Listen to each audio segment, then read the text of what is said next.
Hey, welcome back to YT Finance, and this is the channel where I went to business school so you didn't need to, and today we are talking about Sofi Technologies SOFI stock and why Wall Street professionals believe this company is about to surge around 60% over the next 12 months. After that, we're going to go into detail talking about Palantir's new collaboration and agreement with Integrity Mold and Tool, which will increase Palantir's overall revenue and of course be very good for the overall company's brand awareness. After that, we'll move on and we will discuss MULN stock, ticker symbol MULN, and we will be referring to their electric vehicles and how the share price temporarily increased and has recently pulled back around 10%. And then lastly, we will go over why Carvana is struggling and why I think they are going to face very harsh criticism over the next few months and potentially have their share price drop as low as $1. So for more videos just like this one, remember to go and smash that like button right now, comment your thoughts down below, subscribe if you are new, and without further ado, let's jump right into today's stories. Sofi Technologies is a fintech company or a financial technology company that offers an all-in-one inclusive digital app which gives their customers access to various financial services and financial products.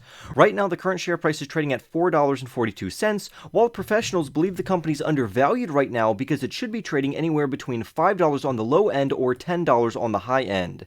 Even Wall Street analysts have chimed in and said that there is too much pessimism around the stock right now, and they expect a big rebound for the stock coming soon.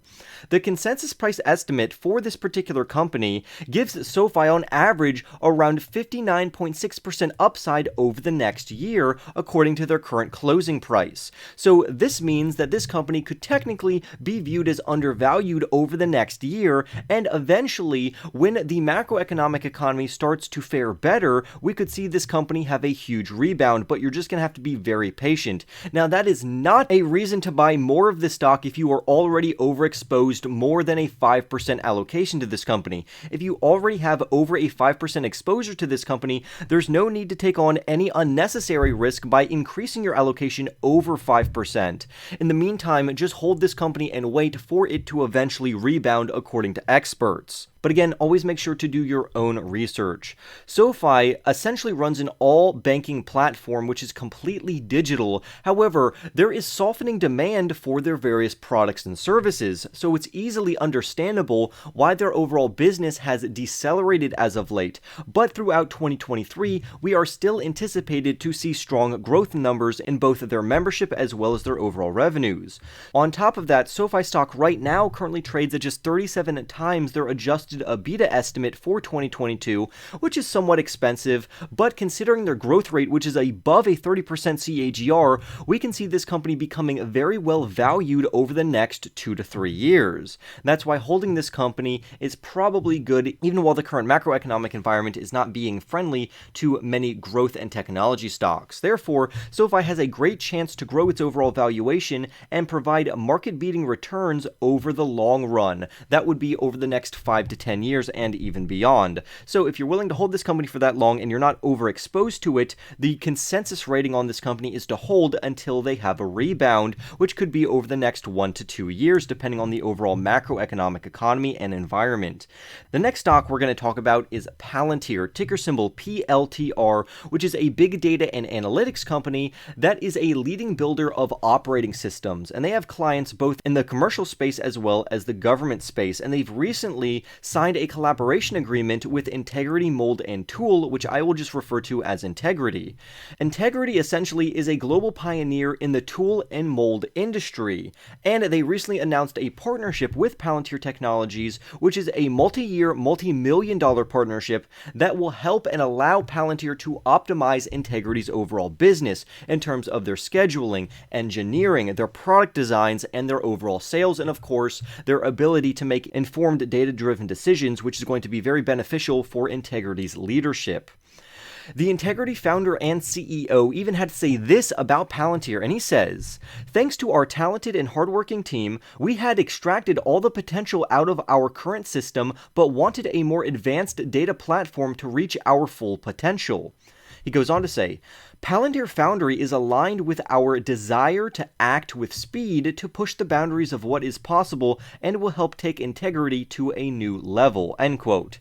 On top of that, Palantir themselves believe that their software, referring to their Foundry software, will play a critical role in ensuring the overall job security of tomorrow's workforce. And their technology essentially aims to amplify and not replace human decision making. So I think that is very comforting to say, but even despite this recent development in this collaboration, we can see that the PLTR share price has fallen by almost 8% as of right now, because again, in my previous video, I think that Palantir, considering the current macroeconomic environment, is overvalued, and we could see this drop below or even as low as $5, so I would love to hear your thoughts on that. The next company we're going to talk about is a company that I am personally not a fan of and I don't own. Out of all of the companies on this list, I would say they're all extremely risky growth companies, and you really need to do your own due diligence and estimate the risk to reward for each of these stocks. Now, out of all of these companies, I would say SoFi is probably the best opportunity that we have here, but as we discussed, that currently has a hold rating until they have a rebound, which current analysts and Wall Street professionals predict. MULN stock, on the other hand, is hyper risky, just like the next stock we're going to talk about, and MULN is an electric vehicle company whose share price has recently increased and surged to just pull back around 10%, because right now it's trading at 28 cents per share, and they're a starter electric vehicle company. Over the last few months, we have seen a very ugly development in terms of electric vehicle stocks. That would include juggernauts like Tesla, as well as smaller starter companies such as MULN Automotive, ticker symbol MULN. And it doesn't matter if you're a behemoth like Tesla or a smaller company like MULN, all of these stocks are down right now. The main reason why MULN originally surged in their share price from 19 cents up to around 31 cents and a little above that was because they were flagged as a potential catalyst or an opportunity to have or experience a short squeeze, and that's why the share price increased in just a 3-day stretch by a large margin. But now we're seeing a pullback in the share price, and that's why it's down more than 30%. So we could say, why is MULN down 10% today? Well, like we said, it's a pullback, but ultimately the answer is the stock market is volatile right now. Even stocks like Tesla are not performing very well, so shares of electric vehicle companies, especially over the last few months, have fallen. Tesla, being the leader in this particular space, has even seen their share price tumble very low over the last 5 trading sessions. However, there's been no escaping the overall selling pressure in the overall stock market, because it's not like electric vehicles are the only types of stocks that are experiencing this weight of poor economic value creation. For instance, NIO and Tesla have both showed solid growth with streamlined production and delivery numbers, which normally would be a good thing, but because the overall macroeconomic environment, including the general stock market, is doing poorly, and due to NIO and Tesla being a part of the general stock market, this has pulled and weighted down like an anchor on NIO's and Tesla's share prices. So the recent volatility in stocks doesn't really have to do with these companies individually, but rather what the overall stock market is doing. Now, in this instance, I'm still not a fan of MULN stock, but some investors do anticipate that MULN is set to double their overall revenues this year to about $131 million, but analysts expect just an 11% growth rate in sales over the next year. Really quickly, we did see a nice sized order for MULN's vehicles, particularly their electric vehicles, for around 6,000 cargo vans, but there is still concerns about the company's overall profit and loss perspective, because fundamentally, I don't think this company is a very wise investment. Why not wait for this company to either prove themselves or go out of business before you're taking on a giant gamble? Because we are investors, we are not gambling. If you want to gamble, go to a casino. If you want to invest, then stay tuned. But investing into these types of companies before they have proven themselves in terms of their risk to reward and their overall fundamentals is just extremely unwise. Moving on to our last company, that is going to be Carvana, which is really feeling the heat lately because their share price has fallen so drastically. Right now, the Carvana share price is trading for just $4.39, while professionals think the company should be worth anywhere between $1 on the low end and $50 on the high end. But why is the Carvana share price falling? This is different from why the NIO and Tesla share price is falling, because Carvana internally is doing very poorly. And Carvana's ticker symbol, of course, is CVNA, and it's already dropped by around 12.23%. So what's up with this?